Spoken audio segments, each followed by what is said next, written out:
Hey everybody, this is Peter and welcome to the show today. Today I'm going to be making for you one of the most delicious breads I have ever made. It is roasted poblano and a Colby Jack cheese bread. It is a no-knead recipe, super easy to do. It's got a few steps to it, but they're all worth it, believe me, and it's going to be the most incredibly tasting bread you've ever had. You want to be sure to hang on to the end because there's two things I'm going to tell you about making bread and also this bread that's going to be very important, and if you don't follow the directions I'll give you towards the end, you're going to screw it up. Are you ready to make this bread? Me too. Let's go.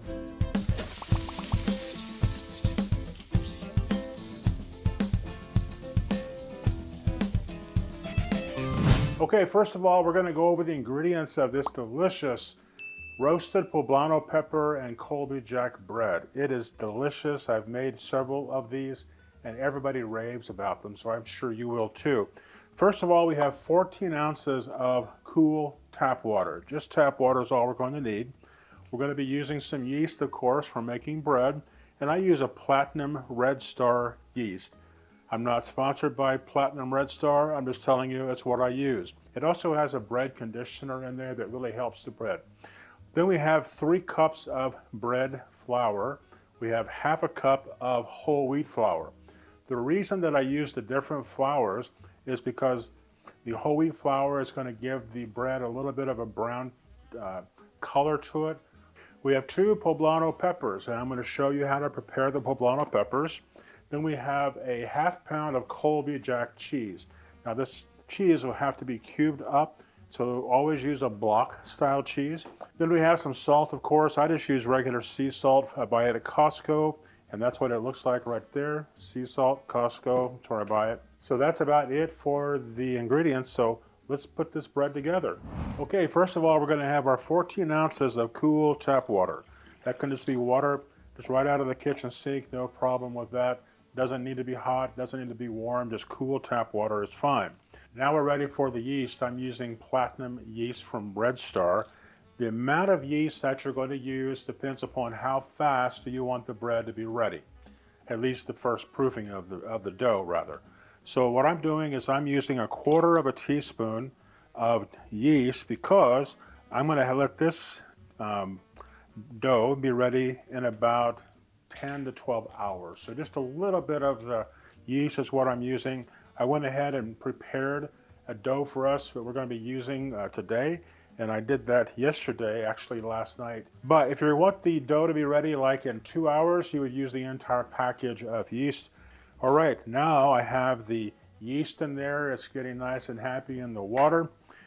I'm going to now put in about a teaspoon and a half of salt. And you see it right there in the overhead camera. All right, next we're going to be putting in 3 cups of bread flour. Some of you have told me you don't have a scale, and I appreciate that. I started having better consistency with bread when I started weighing everything. However, I did not weigh it for years, but I started having better consistency. So for you, those of you who do not have a kitchen scale, let me just show you what you can do. Just go ahead and kind of fluff up the flour like you see me doing here. And then we're going to use the scoop and scrape method. So just use a spatula or a knife and just scrape it off the top. Then add that into the water. That's cup number 1. We're going to be putting in 3 cups of bread flour. Again, just come up here and just level it off, put it right back in there. Don't compact the flour because you'll actually get too much flour. So just go ahead and get the last one here. Again, level it off and put it right here. So that's the 3 cups of bread flour. All right, now we're going to be putting in half a cup of the whole wheat flour. Again, just kind of fluff it up and then use whatever you're using, a knife or a spatula, level it off, and then put that right into the mixture. Now we're just going to take a spatula. By the way, use a strong spatula because I have wrecked many spatulas in doing this. That's for like the wooden handle ones, they have broken. So I have a very strong silicone spatula. You could also be using a plastic spoon, that would work. And all we're trying to do now is just simply hydrate the flour into the water and salt and yeast. You can see that it's getting pretty well hydrated. It's doing a good job. And just keep on going. Now what I like to do is just use a knife and scrape it off like this on this side, kind of what I call the stick side. Now we're going to switch gears and go to the thicker side, and I'm just going to go ahead and scrape off all of the stuff that's on the wall. We're just trying to get all that into this ball of dough. The last part of this is take your spatula, and this is where I sometimes break the spatula, so make sure you're using a strong one, and just come around here and move the dough around. I just scoop in from the bottom and I move it up. So I'm just kind of rotating the dough, not really kneading the dough. This is a no-knead bread dough. But I am just kind of moving things around so we can get it all incorporated into there. All right, so that's all we're going to be doing. Now you want to be sure that you're going to cover this up with plastic wrap. Do not cover this only with a kitchen towel. Okay, the next step is that we're going to be working with our poblano peppers. Now we do have to roast the poblano peppers in the broiler. So I'm going to be cutting these up and show you how to get those ready. What you want to do is get a nice sized poblano pepper, come in here and just simply cut off the top. That's all you have to do. Then you're going to see the seed pod right here. Just come in here and use your knife carefully, and then just take out the seed pod. Just like that. Then you can take the pepper and just simply tap it onto the cutting board, and then you'll see that it's nice and clean and it looks great on the inside. All right, let me do the last one here for you. We're just using 2 poblano peppers on this bread. As I go further into this video, you're going to see that I'm roasting many poblano peppers in the broiler. The reason for that is that I'm going to be making some chili rellenos later, and so I'm going to go ahead and roast those peppers as well. All right, you can see that I have both of these empty, just like this. They look great. I'll be putting these onto a baking sheet covered with foil, and then we're going to be broiling these. I'm going to use my Breville oven back here in the back. We'll be broiling these at about the broil temperature on high. It would take about 20 to 25 minutes, flip halfway through. All right, so I'll get that done. I'm going to come back and I'll show you how we're going to prepare these poblano peppers and the cheese to put into the dough. Be right back. Okay, the next step for us is to take our peppers that have roasted, they've cooled off a bit, and now we need to get this skin off of here.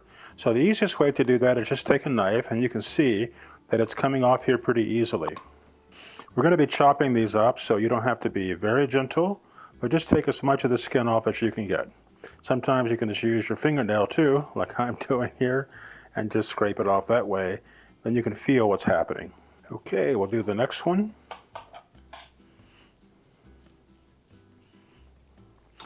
By the way, whatever you do, when you're working with these peppers, you might want to wear gloves. Okay, there we go. The peppers are done. I'm just going to stack these on top of each other like this and just make some long cuts, about maybe a 1/4 to 1/2 inch wide, and then come across and do the same thing coming across. The reason that I don't use canned chilies like the diced green chilies in this bread is that I want control of how big the dice is going into the bread. I've done this one a few times already, and I'm telling you that it is absolutely delicious, and those larger pieces of the poblano chili make it really, really good. Hard stuff's out of the way. Now we have to just go on to the easy stuff. All right, let's go. Okay, this is the dough that I made last night, and I let it sit out on my kitchen cabinet overnight. It's actually been there now for about, I don't know, 12, 13, 14 hours, something like that. And I'll just use a little bit of flour on the dough, and then I'll put a little bit of flour down here on my silicone mat. I like to use a silicone mat whenever I'm making the bread because it really helps to kind of keep things together, and it doesn't slide around quite as much as when you're using parchment paper. I will use a piece of parchment paper in a little while, but not right at the moment. Now take a little flour and put it here on top. What we're trying to do now is just kind of flatten out the dough. And I'll show you why in a few minutes, but flatten it out. kind of get it oblong. Just pick it up and stretch it if you need to. And we're also looking for the dough not to be sticky and wet. Okay, there we go. Let's go ahead and flatten that out a little more flour because it's sticky. The main reason why you don't want to be worrying about too much about the flour that you're putting in the dough when you're making it is because you're going to be putting in more flour as you're making the bread. Okay, now I'm going to take my peppers and just sprinkle the peppers around your dough. And 2 good-sized peppers is going to work out very, very nicely for this. You don't want to overpower the dough with the pepper taste, but it is absolutely delicious. I love Poblano peppers. Now I have about a half a pound of cubed cheese. I bought a block of cheese, and I have these in about a 1/2-inch dice. Just go ahead and push those in to the dough. Don't use all of them, because I'm going to show you why in a few minutes. But just go ahead and move those around, good sized cubes, and the cubes will do nicely in the bread. Okay, now we need to move the dough into a bowl. So just pick up a corner like this and just move it to the center, just like that. Pick up this one, move it to the center. Pick up here, you can see it's sticky. So we'll use a little flour and move it to the center. Move this to the center, just like this, and move this one to the center, just like that. Now what we're going to do is flip this over like that. Using cupped hands like this, we're going to come in here and just cup in, and we're just trying to get this dough a little tight or taut, just like that. You can see what I'm doing. Just move your hands inward and move it around like that. All right, here's where our parchment paper comes in. We're going to move this over to the parchment paper, just like that. This is going to become our sling of which you're going to be putting this dough into a hot Dutch oven. Okay, let me show you a couple of the next steps. What I want you to do is pick the dough up and put it into a round bowl like you're seeing here. You can also use the bowl that you made the dough in. Just wash it first. And what you're trying to do here is you're trying to support the dough. This is a very high hydration dough. So if you don't support the sides, what's going to happen is that the dough is going to flatten out. So by using a round bowl, you're going to see that the dough will stay in the round, and that's what we're after. Now, what I want you to do is just take some of the peppers and the cheese and put those around and push them into the dough.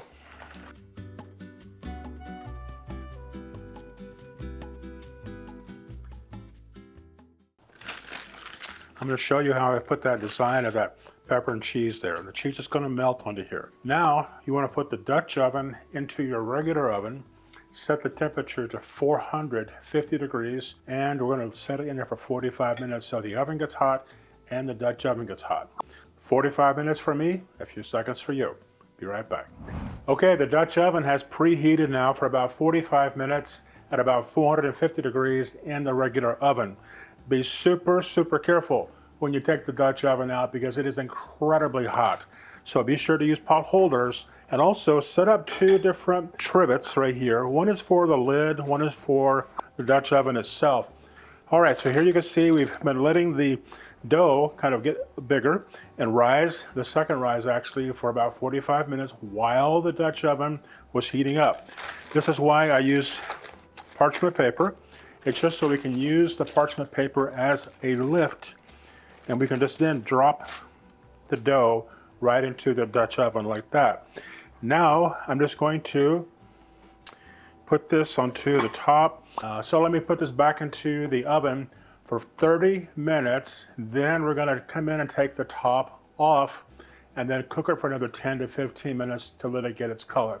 All right, I'm putting this back into the oven right now, 450, 30 minutes. Okay, my friends, take a look at this. Doesn't this look amazing? Check that out. It looks fantastic. Let me point to the camera this way so you can see it as well.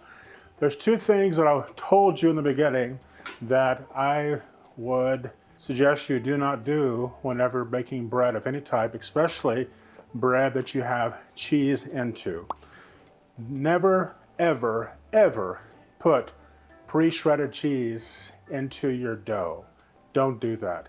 Because what happens is that the pre-shredded cheese is very thin, number one, and it's just going to melt away into the dough. You will never taste it. You'll probably never even see it. So just buy a block of cheese. You need about half of 1 pound of cheese per loaf. Cut it into cubes that are about ½ an inch or so thick, and do what I did with this bread, and you will be far better off. Number two, never, ever, ever cut the bread when it comes out of the oven. Don't cut it right away. Let it cool off completely, about an hour to 2 hours. Let it cool completely, and then you can slice the bread. Well, here we have it, folks. This beautiful roasted poblano pepper and cheese bread. It looks absolutely fantastic. Check that out. And it looks super, super, super delicious. I really can't wait to give this a try, but of course, I have to let it cool off before we can slice into it, which will take maybe an hour or two. I want to say thank you very much for watching the video today. I really do appreciate it. Please do me the kind favor that if you have not subscribed to the channel already, please do so. It really helps us out. Also, please give us a big thumbs up. Even if you have subscribed to the video channel, please give us a thumbs up. Press that button. It lets YouTube know that others might want to see this video too. And finally, the last thing I will ask you to do is please tell your friends about us and ask them to subscribe as well. Well, thanks again for watching. I really do appreciate it, and we'll see you next time. Take care. Hope you enjoy the bread.